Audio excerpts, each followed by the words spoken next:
All right. Not sure if it's actually started yet, 'cause sometimes it says you're live, but then it takes like 5 seconds before it's actually rolling. So it should be good by now.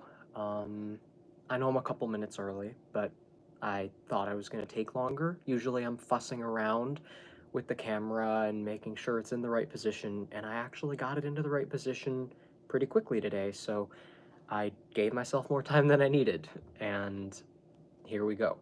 Let's just get right into this. I don't want to waste time in the intro, but while I wait for people to tune in, I am going to just brief you, people who are already, watching the replay, obviously, because if no one's here, then I'm only talking to people watching the replay.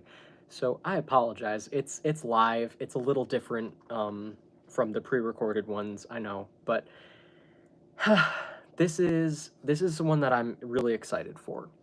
So I want to first of all explain what the series is. This is meant to be more educational. I have another channel that's more discussion oriented, and it's me just, oh hey, it's Zach. I'm here. I have you in the background. I'm waiting to see if I can get more work done. Okay, cool.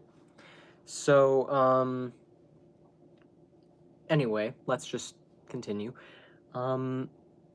I have the other show where it's more just about talking, and it's called Just Between Us. So, as the name implies, it's not as serious as this show. It can be pretty much anything.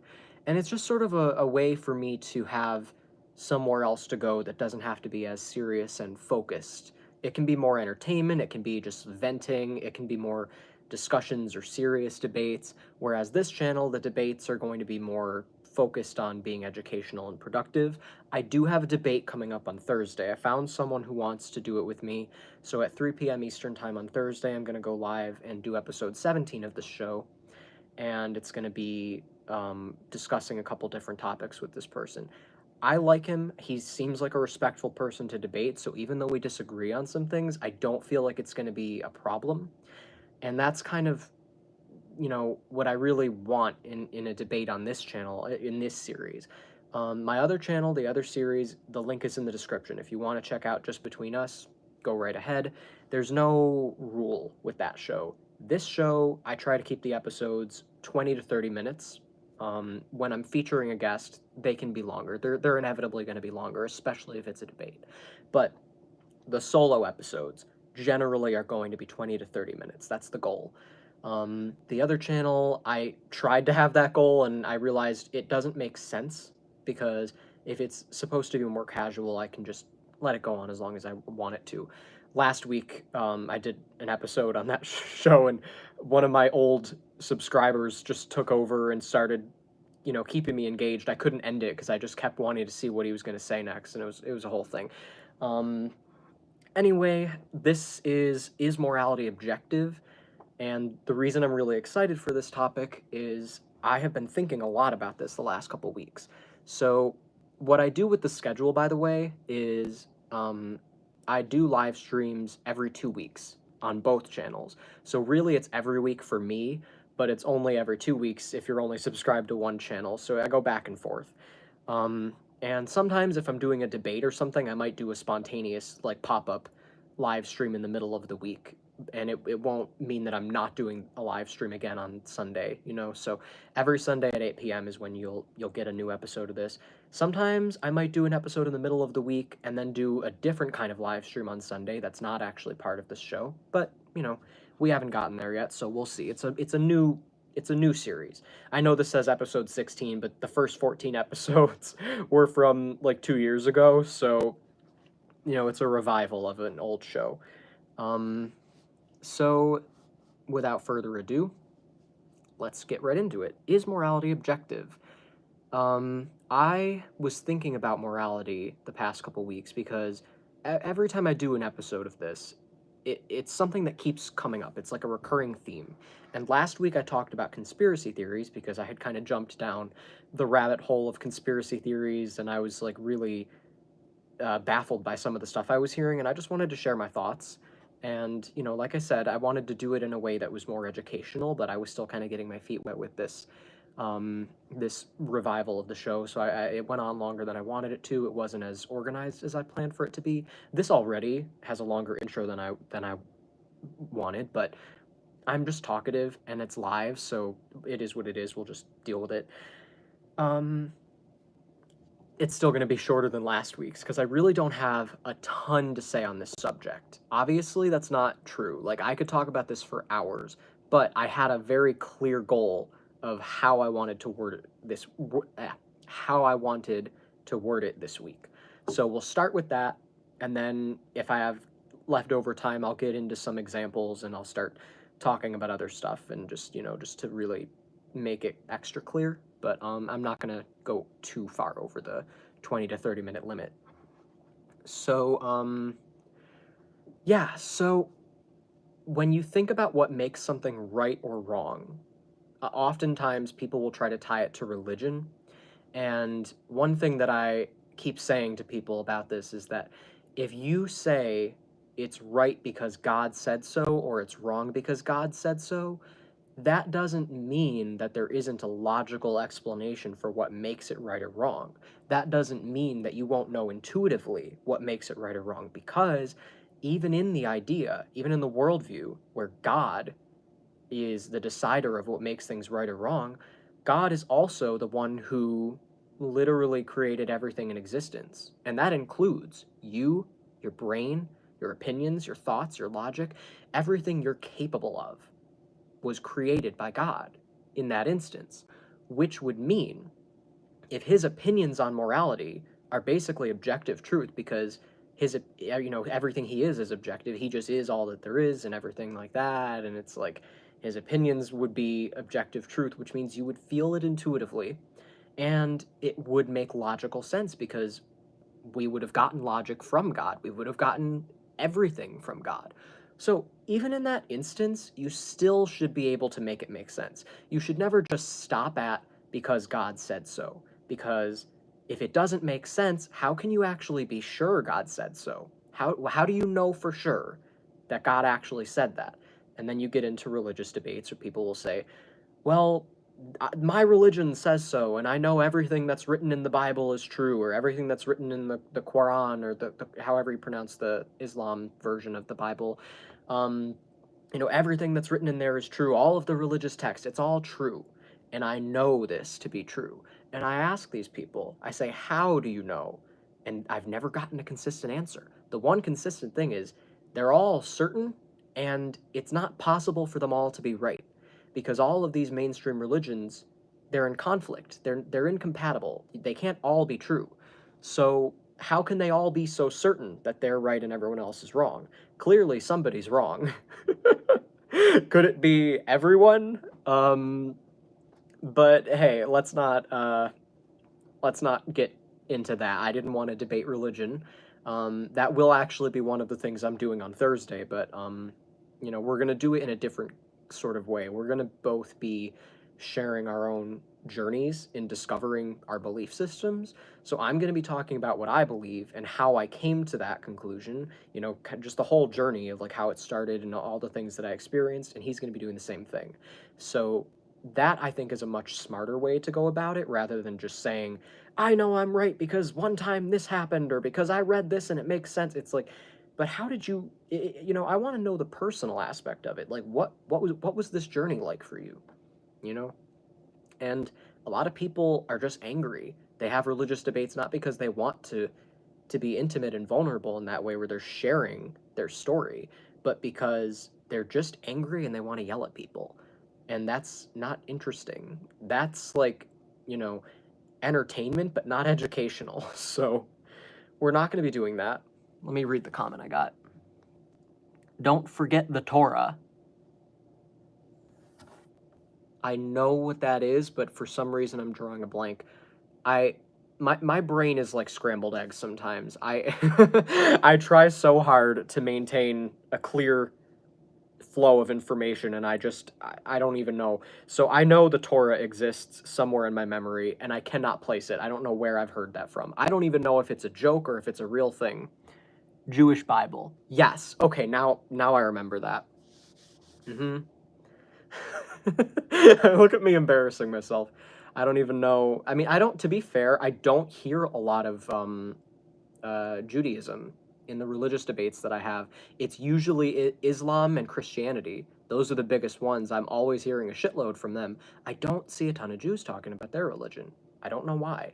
They're there, but for whatever reason, it's just not. It's not something I have to hear a lot about. So I don't. That one just kind of slips under the radar for me. Same with like Buddhism and Hindus and all of that. I don't know a ton about it, even though that they are like the big religions. Um, but I know the basics of all of them. I know I've heard the name Torah before. I just couldn't remember where.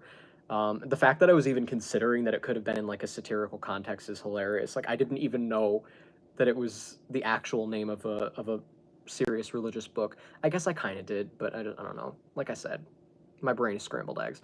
Um, so let's focus. Let's unscramble and get back to topic.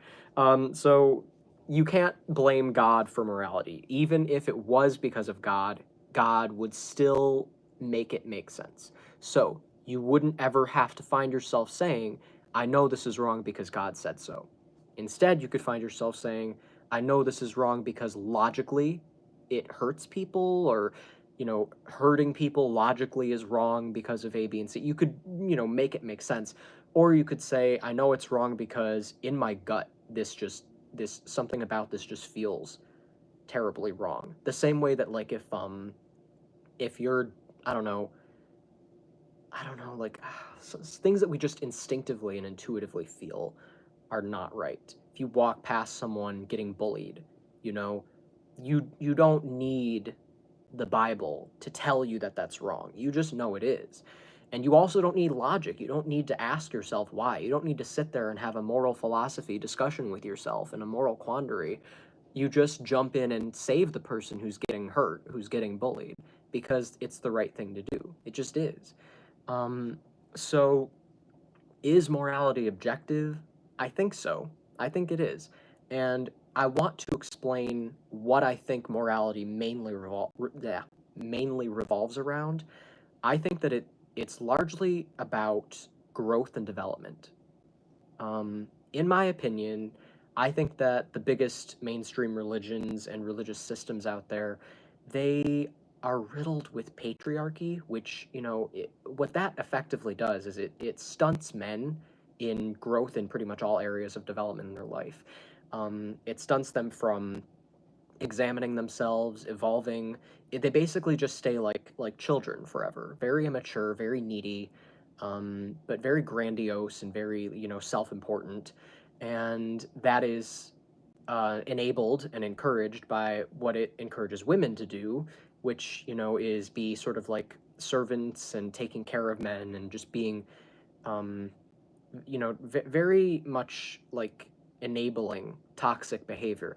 And what's bad about enabling is that someone you're trying to help someone, right? You're taking care of them, but it's sort of like a child who needs to learn how to walk, and he's a toddler and he doesn't know how to walk because his mother will not put him down. She's holding him and she literally will not put him down. That's enabling. He's going to have to learn to walk eventually, or he's just going to learn to live his whole life trying to find ways to get people to carry him, and he's going to feel entitled to that. He's going to feel like it's his entitlement to make someone else carry his weight, and that's not right. Eventually, and this is why it's not going to work, eventually they're going to put you down and you're not going to know what to do with yourself then. This is what's kind of happening with the 4B movement, which if you don't know, it's I think it started in South Korea, something in Korea, where women are basically saying no men,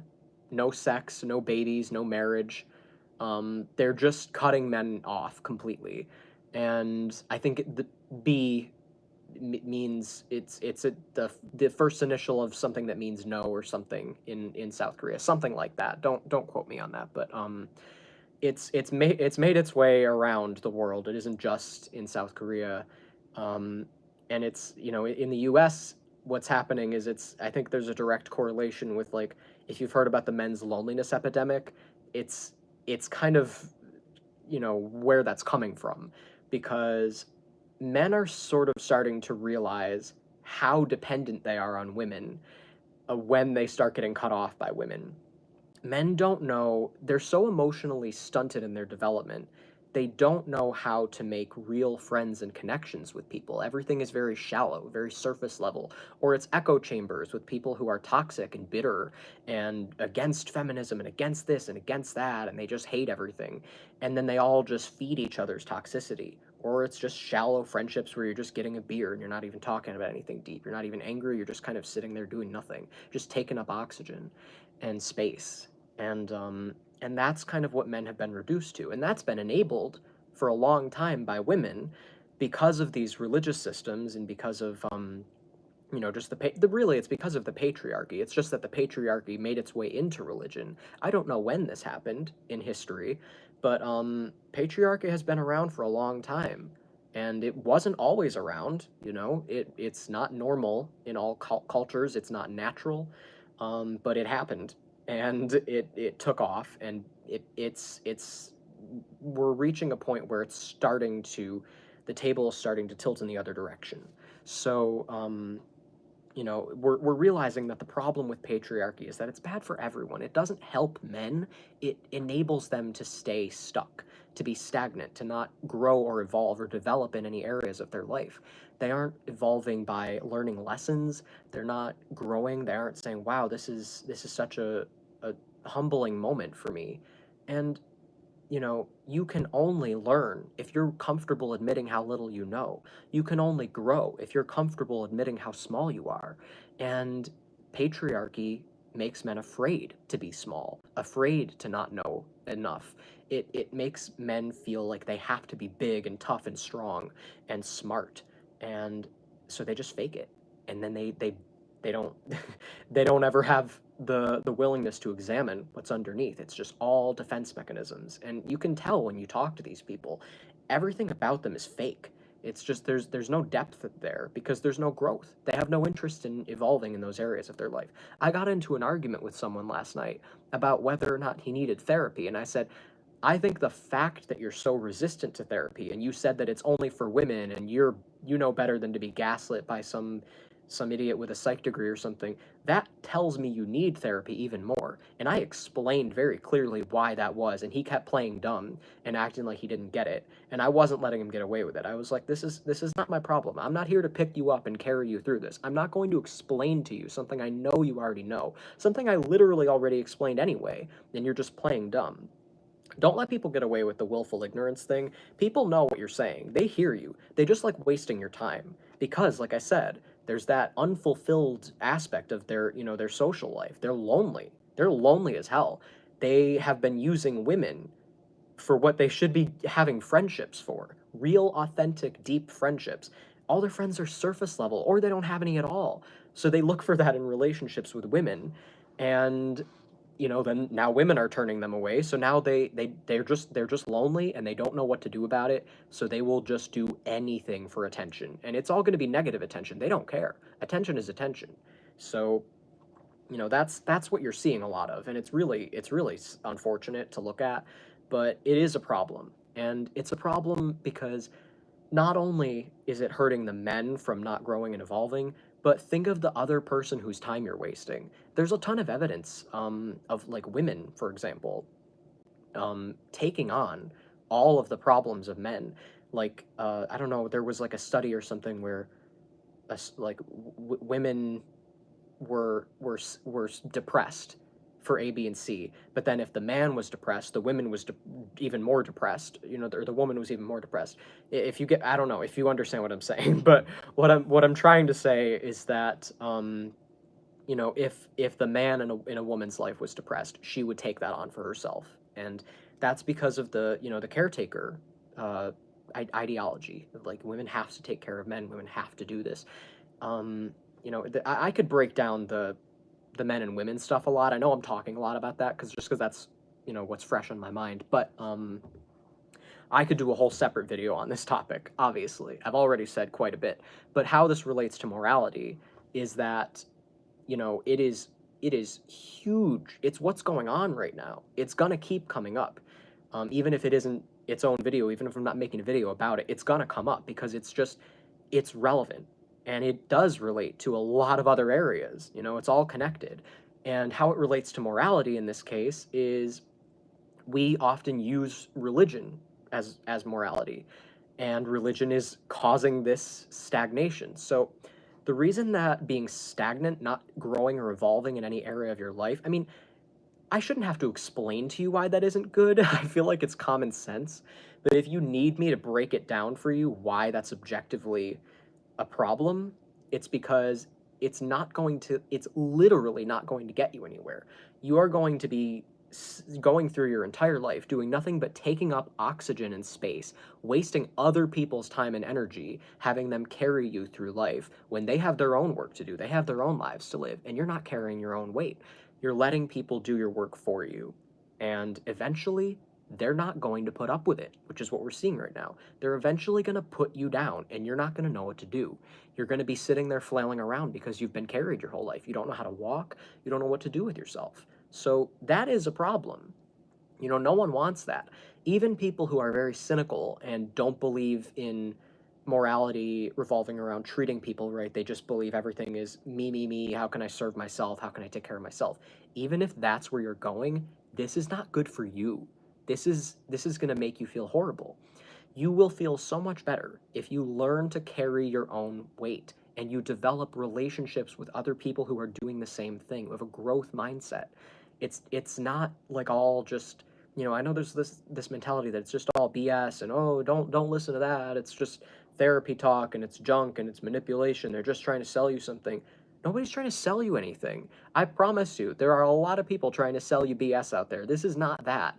This is just common sense. It's taking care of yourself. It's having self-respect to carry your own weight and not expect other people to do it for you. And then the relationships that you have in your life will actually feel of substance.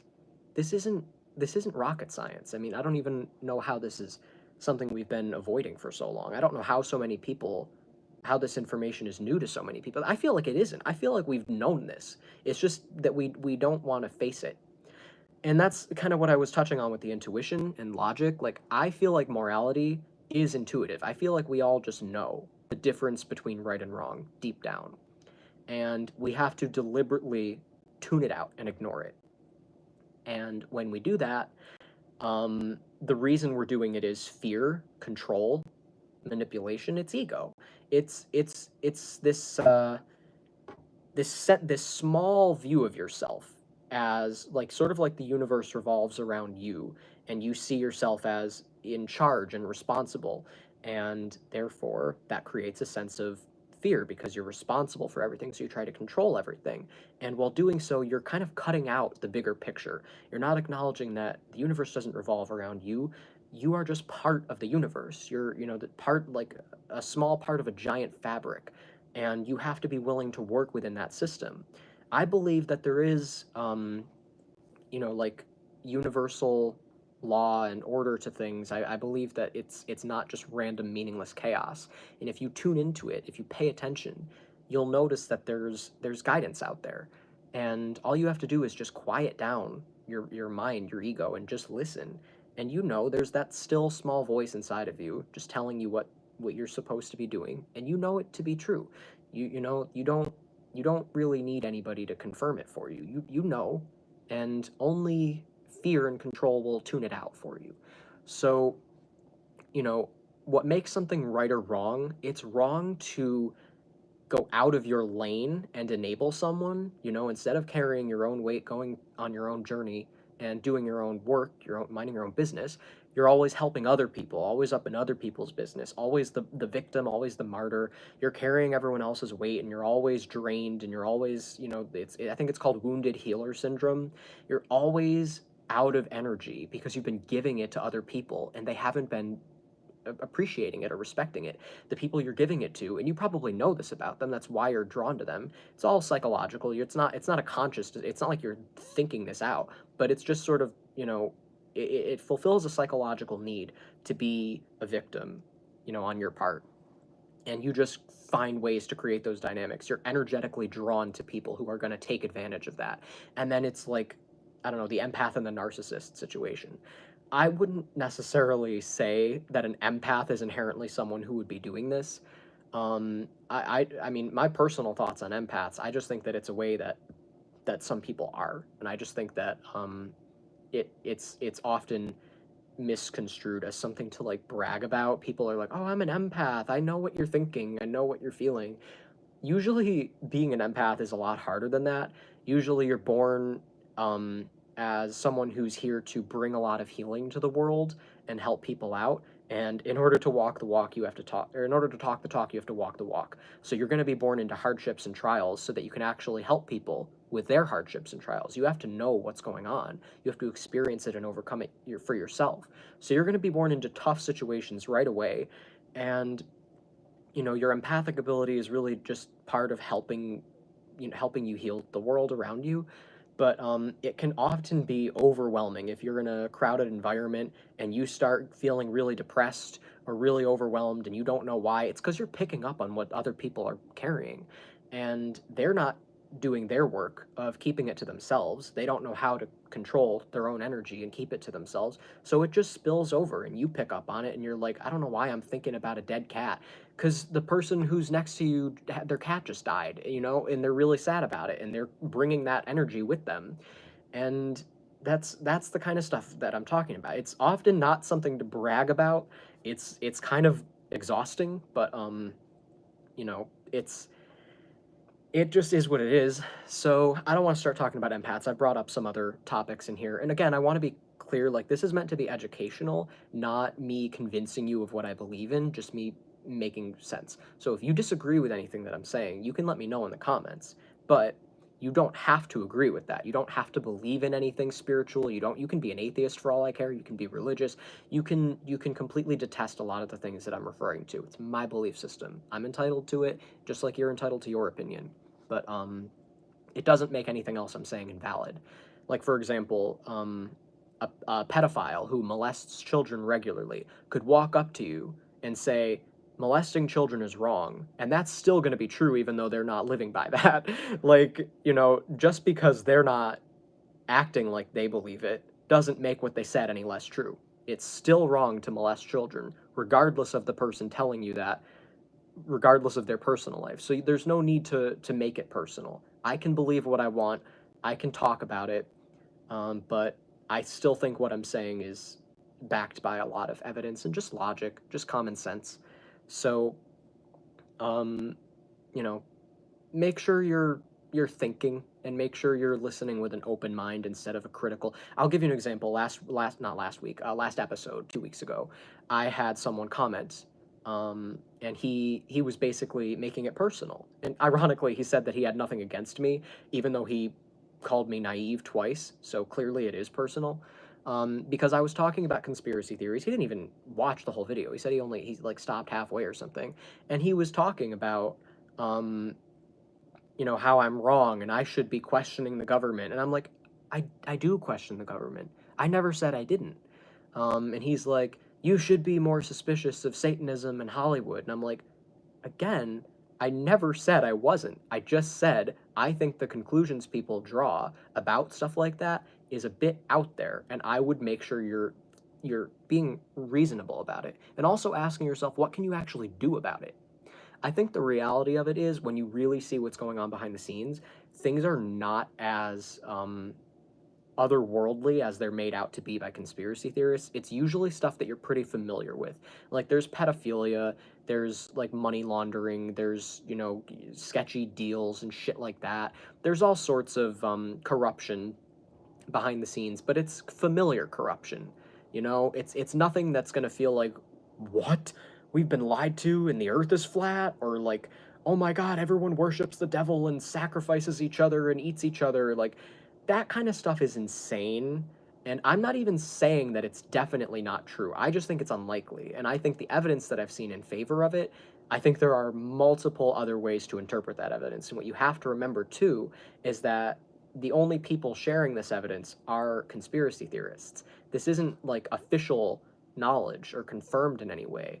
So you could say, yeah, but this is what I believe. It's like, okay, That's your interpretation of what you're seeing. Doesn't even mean the image or whatever. It doesn't mean that it's real. Even if it is real, it's still just your interpretation. And yeah, maybe a lot of other people interpret it the same way, but there's still no official educated source of knowledge. So it doesn't mean you're wrong, but just humble yourself a little bit. Which leads me back to the topic at hand, and I'll probably close with this. Being humble is the key to morality, because like I said, morality basically revolves around how you are growing and evolving as a person and how much healing you're putting out into the world rather than how much harm you're causing to yourself and to others. Um, and the key is to get your ego in check. Watch out for fear and control. It's better to make decisions rather than about fear and control coming from a place of empathy, compassion, love, just this sense that everything's connected and that you're part of a bigger picture, and in doing so, you'll be able to tune into something that's actually for your best interest, can help you evolve. It is for this reason, and again, I don't want to bring up other topics, but just to share a quick thought, it's for this reason that I don't believe in the idea of heaven and hell, that you just end up someplace, because everything that we know, everything that we see, when we actually look at the world, shows us that it is important and crucial to grow and evolve. And the idea of heaven or hell suggests that all of that is meaningless, because no matter what you do, no matter how much you grow or evolve, if you just stay under the radar and don't be bad for long enough, you'll end up in heaven, and then that's it.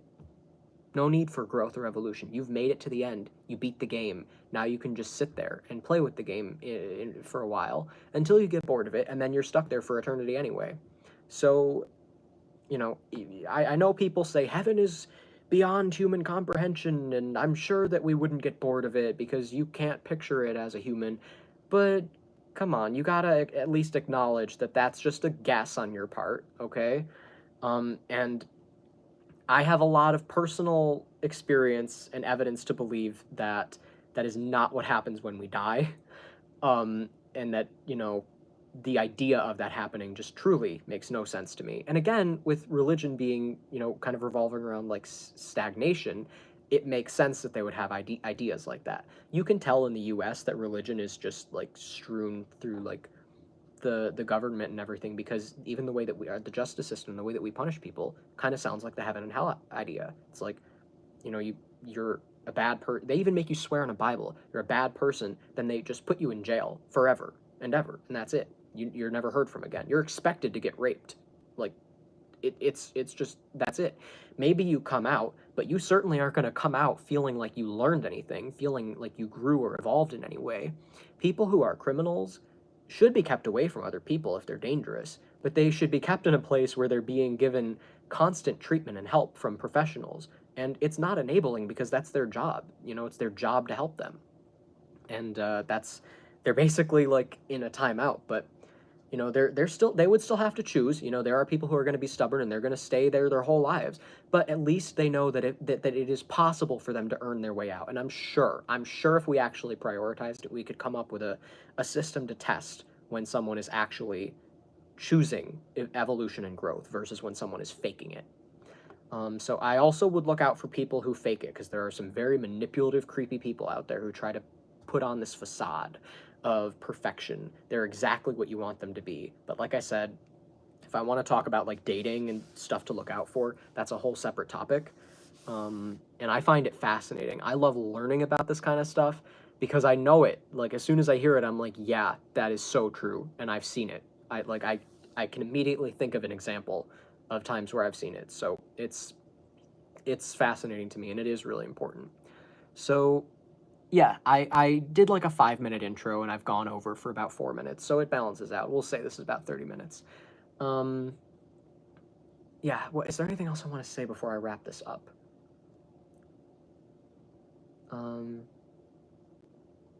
Don't forget to tune in on Thursday at 3 p.m. for the debate. I'm excited for that. If you have any questions about morality, let me know.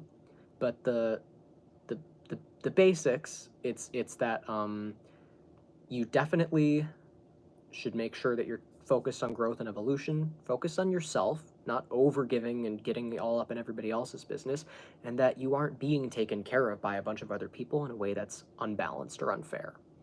Um, you know, you got to make sure that you're carrying your own weight, basically. So be empathetic, be kind to people. You don't have to be cynical and angry and bitter and judgmental. I know it's easy. I mean, trust me, I get it. When you actually look at the world, there's a lot of really disappointing and sometimes, frankly, disgusting behavior out there. But you still have to remember to treat people the way that you want to be treated. And, again, like, some things are worse than others. Some things that, they aren't great, and you may feel embarrassed when you really stop and humble yourself and reflect on your behavior, but it's not that big of a deal. Some things are a lot worse than others. But either way, you shouldn't be afraid to face it. You have to face it. You have to look inward and face the truth about who you are, who you've chosen to be, where you are, what you've done. Don't judge yourself for it. Don't hate yourself. Just face it. Acknowledge the reality. And this is an important thing to remember. In any scenario, you can only start from where you are. So if that's where you are, so be it. But you gotta start, because the only alternative is you're just gonna stay stuck, and that's gonna be even worse. So if you start evolving and you're thinking that you're in 12th grade, but you're afraid to face the fact that you're actually in kindergarten, by continuing to lie to yourself that you're in 12th grade, you're just gonna stay in kindergarten. If you face the fact that you're in kindergarten, you can start actually moving up to the other grades. That's a great comparison for what I was talking about earlier. It's kind of like school, you know? You don't want to keep getting held back. That's not helpful. You gotta hold your weight, and know that every time you get held back, you're taking up a seat in that classroom that could be someone else who was actually ready to learn and grow, but instead you just keep sitting there, taking up oxygen and space, just absolutely refusing to learn what's being taught to you. Um, and it's irresponsible. You're an adult. You have to be responsible for your own shit. So, yeah, short answer is morality is objective, because there is no way you could ever justify thinking that it makes sense to treat other people like shit, to develop a life for yourself where you're manipulating people and you're being stagnant.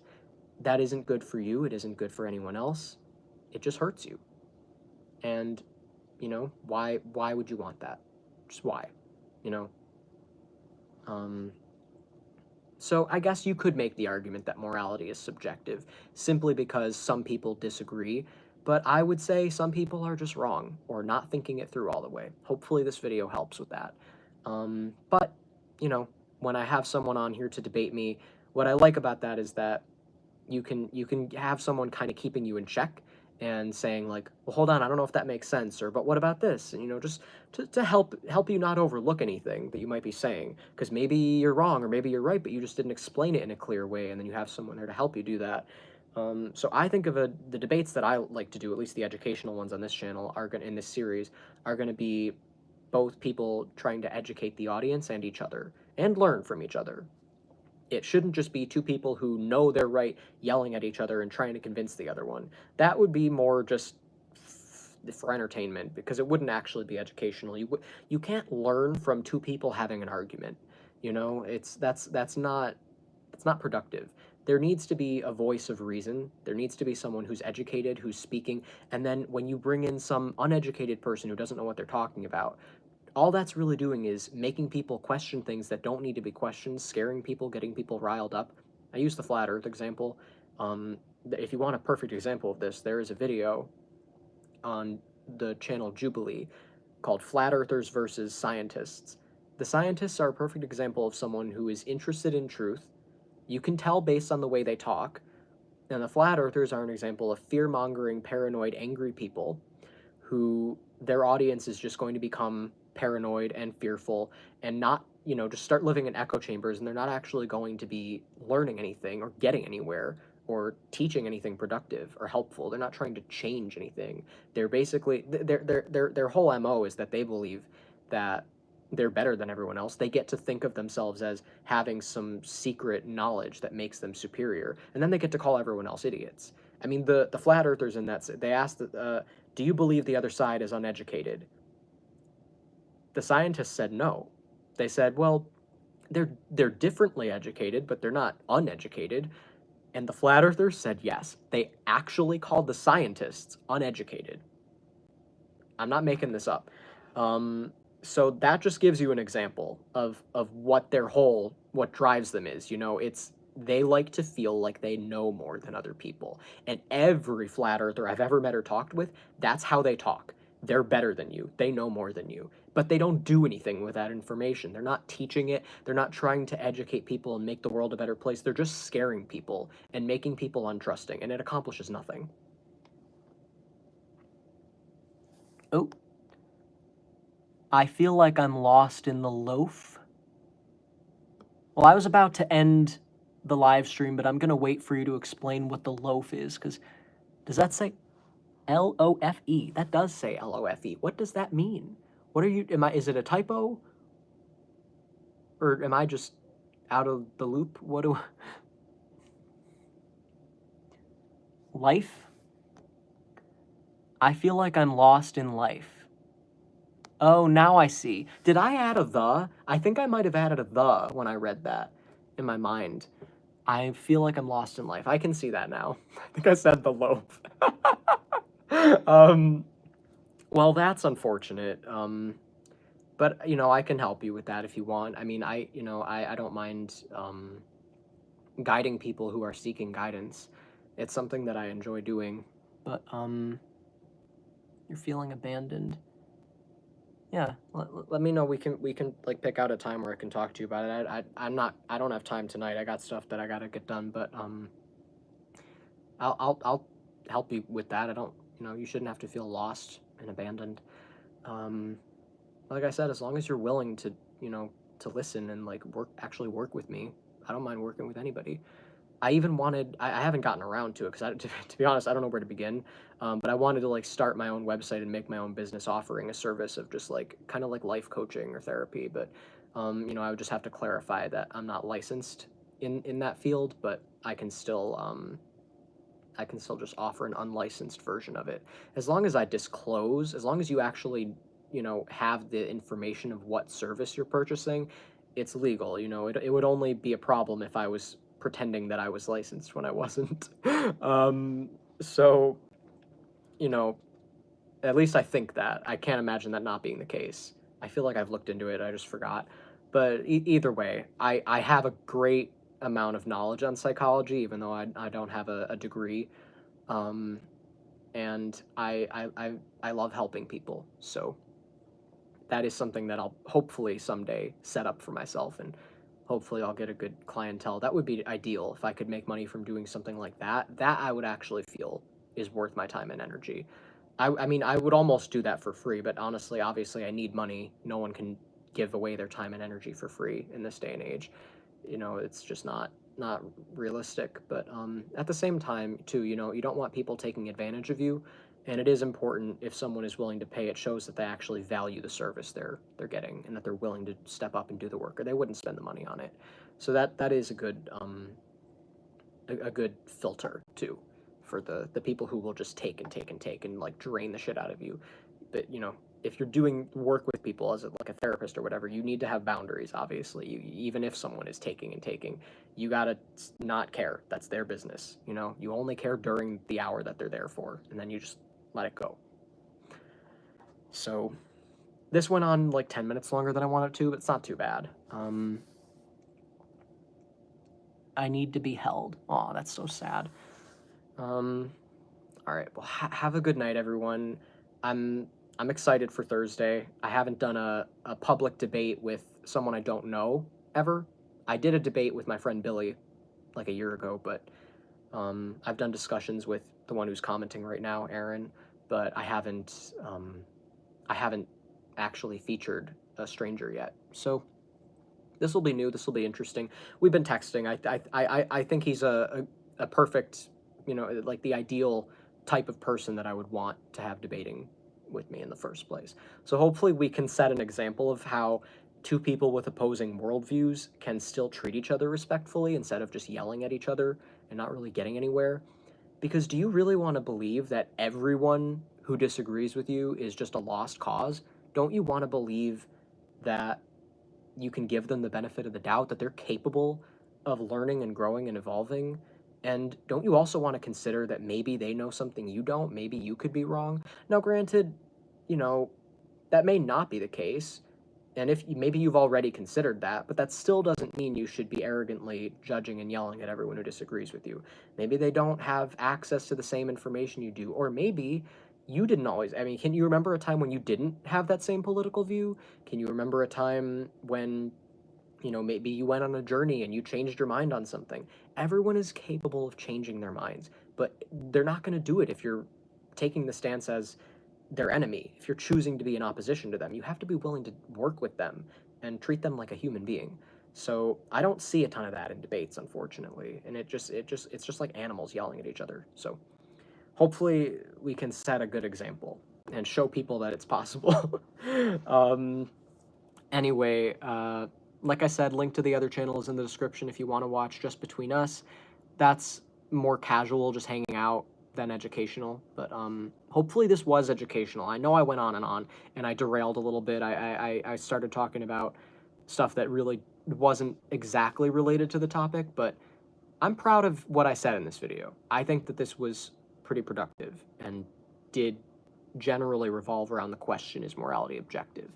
And I said everything that's been on my mind too. That was why I titled it this, was because this has just been stirring in my head and I was really excited to share it. So I did that, and that'll be true even if no one else likes this video, so I feel good about it. Have a great... Excuse me. Is there more? I'm good. Have a great rest of your day or night, and I'll see you on Thursday. Same channel. It's going to be episode 17 of Fallen World. Have a good night.